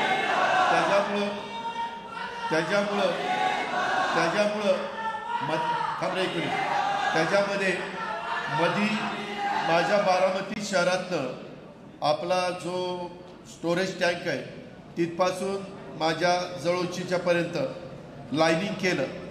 का तर मला ते लाईनिंग केल्यावर जरा सुशोभीकरण करायचं होतं. मला रस्ता रुंद पाहिजे होता. वरनं जाताना लोकांना चालायला यायला, ह्याच्या आधी तुम्ही विसरून जाता लवकर, ह्याच्या आधी बारामतीच्या कॅनलवरून चालत असताना काय अवस्था होती. आणि आता बारामतीच्या दोन्ही बाजूने अजून सगळी कामं व्हायची. ती सगळी कामं झाल्यानंतर तुम्हालाच प्रश्न पडेल की बाबा हे पण बारामतीत आहे का अजून कुठं आहे, अशा पद्धतीनं. परंतु त्याचबरोबर आपला अमराईचा भाग असेल, आपला इतर वेगवेगळ्या गरीब खंडोबानगर असेल, आपला कसबा असेल, ह्याही भागामध्ये गरीब वर्गाच्या करता चांगली घरं बांधण्याच्या बद्दलचं त्याला EWS म्हणतात, इकॉनॉमी विकर सेक्शन. ह्यांच्याकरता स्कीमा खूप चांगल्या आल्या. पंतप्रधानांनी यंदा 3 कोटी घरं बांधणीचा कार्यक्रम देशाला दिला. आता लखपती दीदी हा कार्यक्रम देशाला दिलाय. त्याच्यातनं आपण 50 लाख लखपती दीदी करायचं ठरवलंय महाराष्ट्रात. त्याच्यातले जास्त आपल्या तालुक्यात कशा होतील, आपल्या जिल्ह्यात कशा होतील, हेही आपण बघितलं पाहिजे. भाषणं करून नुसतेही हे वाढत नाही. काय अर्थव्यवस्था वाढीला लागत नाही. मला खरं तुम्ही काही लोकांनी माझी जुनी भाजी मंडई, जुनी जिथं पूर्वीच्या सभा व्हायच्या, त्या भाजी मंडईतलं काम मला करून दिलं नाही लवकर, नाहीतर आत्तापर्यंत ती बिल्डिंग झाली असती. आणि एवढं चारी बाजूला सुंदर रस्ते बिस्ते सगळं. मी तुम्हाला पुन्हा सांगतो, ज्यांना आत्ता गाडी मिळालेली त्यांना कुणालाच वाऱ्यावर सोडणार नाही. त्यांना पर्यायी व्यवस्था करणार म्हणजे करणार. पण होतं काय, डेव्हलपमेंट केली की कुणीतरी हळूच इकडं जरा मोठं झालंय का इकडं टाका गाडा, इकडं काहीतरी टपरी टाका, असंही नाही झालं पाहिजे ना. आज मी पार माझ्या मळतपासून मेडतपर्यंत नदी दोन्ही बाजूनी प्लम वॉल केली, त्याला प्लम वॉल म्हणतात. प्लम वॉल पुण्याच्या भागात आता पुण्यामध्ये आपण करतोय, परंतु तो 1000 कोटीचा प्रोजेक्ट आहे, नदी सुधार कार्यक्रम त्याच्यामध्ये. परंतु आपण असं केलं, मी इरिगेशन वगैरेंना माझ्याकडे डिपार्टमेंट होतं, त्यांना तज्ज्ञांना तिथं हे पाहायला सांगितलं. त्यांनी मला सांगितलं की दादा कसबा आणि कचेरी इथला जो तुमचे ते नळे आहेत, तो पूल तो सगळा जामच होतो, त्याच्यावर तिथंच पाणी अडतं. फुटब्रिज तेच सगळं घाण करते म्हणले तुमची, आणि लेंडी नाल्यातनं येणारं पाणी तेही पुढं बसत नाही. आणि मग ते बारामतीकरांनी ही कामं अशी नुसती झटपट होत नाही, त्याला खूप विचार करावा लागतो, सकाळपासून काम करावं लागतं. आता आम्ही सकाळी लवकर उठतो, काही आमच्यावर चेष्टा करतात, ठीक आहे करा, आमचं त्याच्याबद्दल म्हणणं काही नाही, जे आहे ते आहे. पण आम्ही कामाकरता करतो, समाजाच्या कामाकरता करतो. त्याच्यात वैयक्तिक माझा काय स्वार्थ आहे? माझं काय नदीच्या कडेला घर आहे का आणखीन काय? त्याच्या संदर्भातला सुरू झालेला शादीखाना, माझा दावा आहे की जिल्ह्यात असा शादीखाना कुठं नाही आहे. जिल्ह्यात मी कधी तिथं वेगळी भूमिका घेतली नाही. तरी देखील निवडणुकीच्या वेळेस काय झालं तुम्ही बघा. आत्ता काहींनी मला दिलं की बाबा काही जण बेताल वक्तव्य करतात. बेताल वक्तव्याचे आम्ही कधीच समर्थन केलं नाही. आम्ही तर त्यांच्यावर केसेस दाखल केले, 100च्या वर काहींच्यावर केसेस दाखल केले. त्याच्या संदर्भामध्ये सत्ताधारी पक्षाच्या एका आमदारांनी वक्तव्य केल्यानंतर पण आम्ही त्याचा निषेधच केला. काय झालंय, घटनेचे शिल्पकार डॉक्टर बाबासाहेब आंबेडकरांनी मताचा अधिकार जसा दिलाय तसा विचार स्वातंत्र्य दिलेलं आहे. मला जे मांडायचं ते मी इथं मांडावं. कुणाला पटलं नाही त्यांनी तिथं चौकात सभा घ्यावी, त्यांनी भाषण करावं. आपल्याकडे पूर्वी बघा, मी आता विसरलो तो काळ, परंतु एक ती कोंबड्याचा आवाज काढायचा, कोण आघोर यायचा, आवाज काढायचा, त्याची खूप कोंबडा असायची. पण काही दिवस आपण ती करमणूक पण बघितलेली. त्याच्या संदर्भात अशा सगळ्या गोष्टी तुम्ही पाहिलेल्या आहेत. त्यामुळं ह्या सगळ्या गोष्टी करत असताना आज पण आम्ही सांगतो, आम्ही शिवशाहू फुले आंबेडकरांची विचारधारा सोडलेली नाही आहे. माझ्या अर्थसंकल्पात ते लिहिलं आहे. मी अर्थसंकल्प तुम्ही किती जणांनी वाचलाय मला माहीत नाही, त्याच्यात मी लिहिलेलं आहे. त्याच्या संदर्भामध्ये ज्याच्यातनं समाजामध्ये तेढ निर्माण होईल, समाजामध्ये दुही निर्माण होईल, अंतर पडेल, गैरसमज निर्माण होतील, वितुष्ट येईल. अशा गोष्टी कुणीच नाही केल्या पाहिजे. कुठल्याही धर्माने सांगितलं नाही, कुठल्याही पंथाने सांगितलं नाही, कुठल्याही जातीने सांगितलं नाही. प्रत्येकाने एकमेकाचा आदरच केला पाहिजे. प्रत्येकाने एकमेकाच्या सणावारीमध्ये सहभागी झालं पाहिजे. ते आपण होतो, आपण ते कुठं नाकारत नाही. परत एक मिनिट तू थांब, त्याच्या माझंही तेच म्हणणं आहे. कुणीतरी अरे शासन करायला कायदा पाहिजे ना. शाश्वत. अरे शाश्वत काय की बाबा हे आम्ही ह्याच्या विरोधातच आहे. आता काय स्टॅम्पवर लिहून देऊ? तेच सांग. अरे प्रत्येक वेळेस सांगितलेलं आहे, पुन्हा पुन्हा तेच तुम्ही मला म्हणता शाश्वत करा, शाश्वत करा. इतके दिवस आम्ही 34 वर्ष काम करत असताना कधी कुठल्या बारामतीतल्या ह्याच समाजावर अन्याय झाला एकाने उठून सांगावं की इथं बारामतीमध्ये अन्याय झाला? एवढं आम्ही एक परिवारासारखं एकमेकाला आधार त्या ठिकाणी दिला. आणि पुढंही ते उर्दू शाळेच्या जागा नाही मिळाली, नाही तर पैसे येऊन पडलेले तिथं वक्फ बोर्डाची काहीतरी जमीन लागते, त्याकरता आपण सगळे प्रयत्न करतो. ह्या सगळ्या गोष्टी चाललेल्या आहेत आणि जबाबदारी अनेक प्रकारची आपल्यावर वाढलेली आहे. त्यामुळं तेही सगळं आपल्याला पाहावं लागतं. परंतु मला एवढंच सांगायचं आहे की हे सगळं करत असताना माझा कार्यकर्ता कसा सक्षम होईल याचा प्रयत्न मी पण केला पाहिजे आणि तुम्ही पण त्या पद्धतीनं वागलं पाहिजे. गरज सरो आणि वैद्य मरो असं होता कामा नये. काही लोक बघतात, काय तर मला येऊन सांगतात, दादा हे काम करावं, नंतर मी पक्षाकरता 24 तास, आणि ते काम झाल्यावर 2-4 दिवस तोंड दाखवते, परत 24 तास दिसतच नाही. मी 34 वर्षात खूप उदाहरणं बघितली. पण कुठं बोलता काय करता आधीच आपलं कडक बोलणार, रोखोक बोलणारं म्हणून आपली ओळख, कुठं काय करतात त्या पद्धतीनं ह्या गोष्टी चालतात. मला एवढंच तुम्हाला सांगायचं, बारामती शहर असो, बारामती तालुका असो, विविध विकास कामांच्या योजनामध्ये कार्यकर्त्यांच्या फळीला त्या ठिकाणी कसं सामावून घेता येईल, विविध कार्यकर्त्यांना विविध क्षेत्राची जबाबदारी त्या ठिकाणी कशी देता येईल, याचबद्दल सगळ्यांनी प्रयत्न त्या ठिकाणी केला पाहिजे. आणि ही शेवटी कुणाची एकट्याची मक्तेदारी नाही, ही सामूहिक जबाबदारी.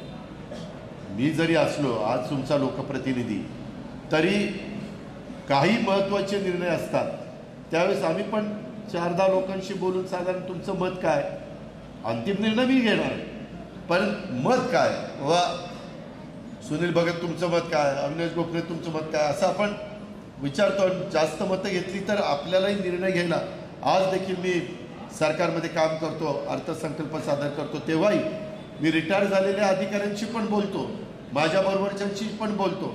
त्यांचं काय, साधारण लोकांना काय हवं आहे हे करून आपण त्या गोष्टी देण्याचा प्रयत्न करत असतो. त्याच्यामुळं माझं आपल्याला सगळ्यांना सांगणं आहे की यामध्ये तुम्ही लाईटली घेऊ नका. आपण केलेला विकास मतदारांना सांगून त्या पुढील काळातही विकासाची प्रक्रिया अखंडपणे ठेवण्याच्याकरता घड्याळांनी हे सगळं केलं. घड्याळाची स्थापना 99ला झाली आणि मी त्याच्या आधी 2 निवडणुका पंजावर लढलो, 91ची आणि 95ची, आणि 99पासून मात्र मी घड्याळाच्या चिन्हावर लढत आलो ते आजपर्यंत. हे आपल्याला मतदारांना सांगावं लागेल, कारण आपण आपल्या टर्मपुरती कामं केलेली ही त्यांच्या मनावर बिंबवलीच पाहिजे. त्याच्यामध्ये शेवटी काय त्यांना काय जे करायचं तो त्यांचा अधिकार आहे, तो मतदार राजा आहे, त्याच्याबद्दल आपण काही त्यांना बळजबरी करू शकत नाही. शेवटी मला एकच विनंती करायची की ही निवडणूक महाराष्ट्राच्या दृष्टिकोनातनं, महाराष्ट्राच्या आणि तुमच्या बारामतीकरांच्याही दृष्टिकोनातनं ही तुमच्या भवितव्याची निवडणूक आहे. प्रत्यक्ष आणि अप्रत्यक्ष आपल्याला प्रत्येकाला पुढील 5 वर्षाच्या काळामध्ये जे काही परिणाम होणार आहे त्या परिणामांची ही निवडणूक आहे. सत्तेत आपण असू तर अर्थकारणाला त्याच्यातनं गती मिळणार आहे. आज मी या गोष्टी करतो, मला कितीतरी लोक सांगतात की दादा इकडं पूर्वी रेट चाललेला होता 4,000 रुपये आणि नंतर ही डेव्हलपमेंट झाल्यावर रेट झाला 5,000 रुपये. आपला क्रीडा संकुल आहे, क्रीडा संकुलच्या पलीकडे देसाई इस्टेटमध्ये पूर्वी रेट काय होते बघा, आणि आता तिथला रस्ता बिस्ता ते सगळं झालं. तिथं पण आपण स्टॉल काढलेले, ते स्टॉल पण आम्ही बरं 70-80 स्टॉल बारामतीत काढले, ते आपण महिना भाड्याने देणार आहे आणि त्याच्यातनं जे पैसे येणार आहेत त्याच्यातनं त्याचा मेंटेनन्स करणार आहे. सरकार सारखं पैसे आपल्याला देणार नाही. एकदा सरकारकडनं पैसे आणून त्या सगळ्या गोष्टी मी तुमच्याकरता दिल्यात त्या पूर्ण करून तुमच्या हातात देणार. ते घड्याळ वगैरे मोठं 12 वाजता 12 टोल पडतात किंवा मुलांना वगैरे खेळायला. आता सार्वजनिक बाब असती तर तिथं मेंटेनन्स येतोच ना, कुठंतरी झाड तुटतं, कुठंतरी काहीतरी पडतं, त्याचा मेंटेनन्स करावा लागतो. त्या पद्धतीनं आपल्याला पुढं जावं लागणार आहे. किंवा फॉरेस्टमध्ये पण केलेल्या गोष्टी ह्या अजून बऱ्याच जणांना माहिती नाही. मी मागे सांगितलं होतं काहींनी जाऊन जरा फॉरेस्टमध्ये बघा, ते बोटिंग सुरू नाही झालं की अजून झालं. बरं, हे सगळं करत असताना साहसी खेळ पण करायचे, परंतु त्या जीवाची पण काळजी घ्यावी लागते. आता काही काही ठिकाणी चालायला बिलायला असा झुला टाईप केलेला आहे, ते बघितल्यावर तुमच्या लक्षात येईल. झाडं आपण लावतोय, ह्या सगळ्या गोष्टी करतोय आणि त्या संदर्भामध्ये कुठंही आपण कमी पडायचं नाही, अशा प्रकारची भूमिका ही माझ्यासारख्या कार्यकर्त्याची आहे. त्यामुळं कार्यकर्ते आणि पदाधिकारी यांनी वैयक्तिक मतभेद बाजूला ठेवून मोठ्या मनाने सगळ्यांना बरोबर घेतलं पाहिजे आणि वेळ दिला पाहिजे. नाहीतर आता मध्ये राजीनामे घेतले, मग संभाजी होळकर, मग जय पाटील किंवा बाकीचे वेगवेगळे सहकारी, मग आता आपलं राजीनामा घेतलं मग आपलं काही काम नाही, असं नाही. तुम्ही पण त्याच्यामध्ये लक्ष दिलं पाहिजे. तिथं पद असेल तरच मी लक्ष देणार आणि उद्या पद नसेल तर मी लक्ष देणार नाही, असं करून कसं चालेल? काही ठिकाणी चुकत असेल तर या सुरेश पालवेला सांगा, त्यानं नाही ऐकलं तर मग मला सांगा, मग मी बघतो काय करायचं ते. कारण त्यांना महाराष्ट्राच्या राष्ट्रवादी काँग्रेस पक्षाच्या वतीनं निरीक्षक म्हणून पाठवलेलं, त्याच्यावर तोही माणूस आहे. तोही कदाचित 1-2 ठिकाणी भाषणं चुकली, ती माझ्या कानावर आली, मी लाभरतो त्यांना म्हणलं ही दुरुस्त झालं पाहिजे. बारामतीकरांना त्यांचा मान सन्मान हा दिलाच पाहिजे. त्या गावचा सरपंच असेल, त्या गावातले वडीलधारी लोक असतील, त्या गावातले काही प्रमुख लोक असतील ज्यांचा राजकारणाशी संबंधित नाही, परंतु एक त्या गावातली जबाबदार व्यक्ती म्हणून आपण आदराने त्यांच्याकडे बघतो, अशांना पण त्या ठिकाणी भेटलं पाहिजे आणि समजून घेतलं पाहिजे. लोकांचं म्हणणं काय, किंवा तुम्ही आमच्याशी डायलॉग ठेवा.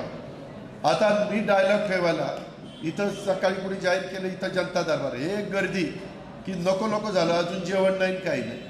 आणि मग फोन केला, दादा आजारी होय, आता जेवणच टायमाला मिळालं, आजारी पडेल जायचं काय. आणि तरी आता जातानाही गाडीत काहीतरी कागद देतील अशी एवढं सांगितलं ना. आता पुढचा निधी निवडणूक झाल्यावर मिळणार आहे, काय नाही. ह्या कारणाने ऐकणार तिथनं सोडणार दादा, ही आपल्याला बहुउद्देशीय सभागृह बांधून द्या,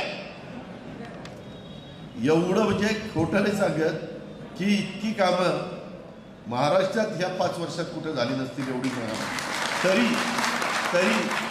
1 वर्ष, 1.25 वर्ष, 1.5 वर्ष करोनात गेलं.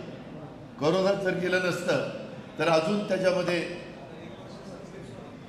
1 वर्ष सत्तेत पण नव्हतं, 1 वर्ष करोनात गेलं. हां,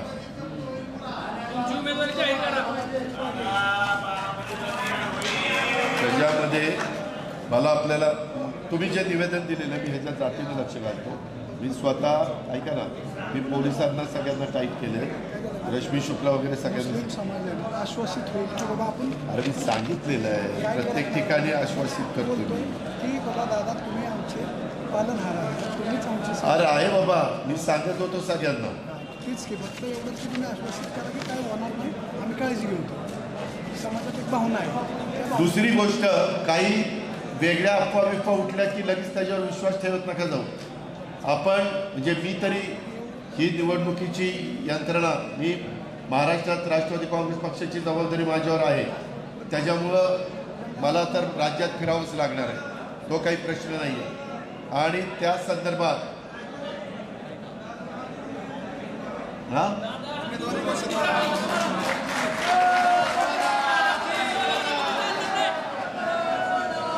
का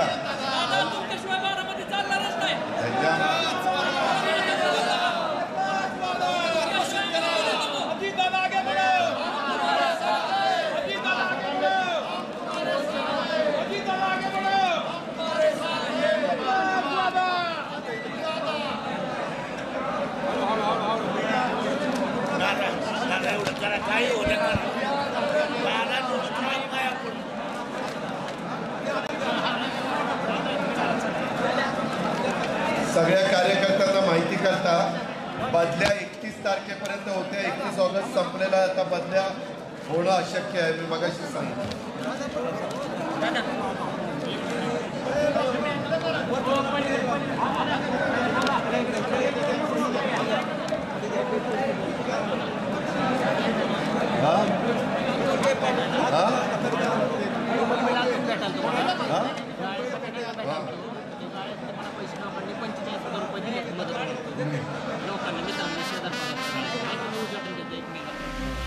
सन्मानाने होईल प्रगती ही अटल, वादा आपला पक्का, लाभ आणि बळ, लाडकी बहीण आता नेहमी हसली राहील.